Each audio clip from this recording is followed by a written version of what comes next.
It's so much attention focused on the climate. Last year, when so many nations, 195 nations, got together in Paris and carved out this exchange to control climate change. Well, it wasn't actually approved. That's one significant point. But ahead of the meeting in Hangzhou today, the two biggest polluters in the world came together, really setting the tone ahead of this important business meeting by agreeing to what was outlined in the Paris Accord.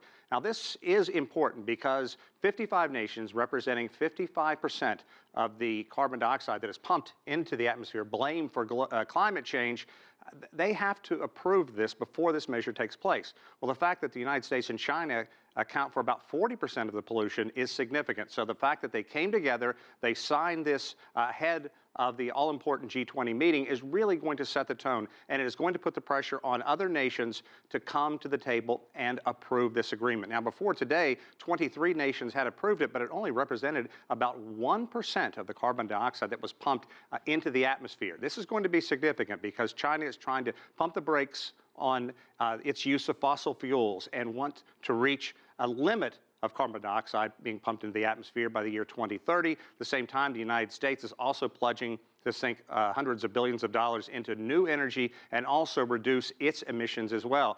So, Susan, the fact that they did take this step today is being praised by the UN Secretary General. And he says once they get to the point where this accord is going to be signed formally, takes effect, they're going to have a meeting at the UN. So historic action today. And it comes at a very important time, you point out, Sean, across the world where temperatures have spiked this year. Yeah, that's one thing people have focused on so much. We know NASA scientists have already had two important news conferences on this.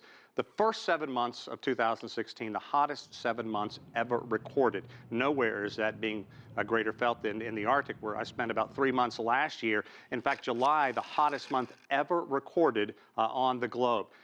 This is having a dramatic effect on the Arctic ice.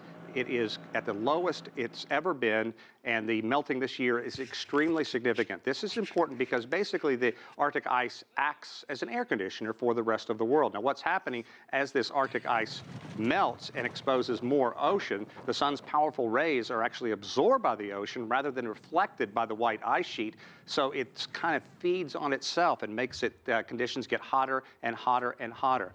There you see a weather balloon going up. Some of the information that has been gathered by the scientists up in that area. They've also noticed flecks of black soot on this ice up there as well, Susan. And the more black soot that hits that area, the more the sun's energy is absorbed, the more heating up the area does. It affects not only weather patterns, the jet stream, ocean flows, the environment up in that area, the wildlife. So huge, huge implications. A very significant step today that China and the U.S. leading the way. This has been one of the cornerstones of President Xi's administration trying to get climate change under control. So an important first step.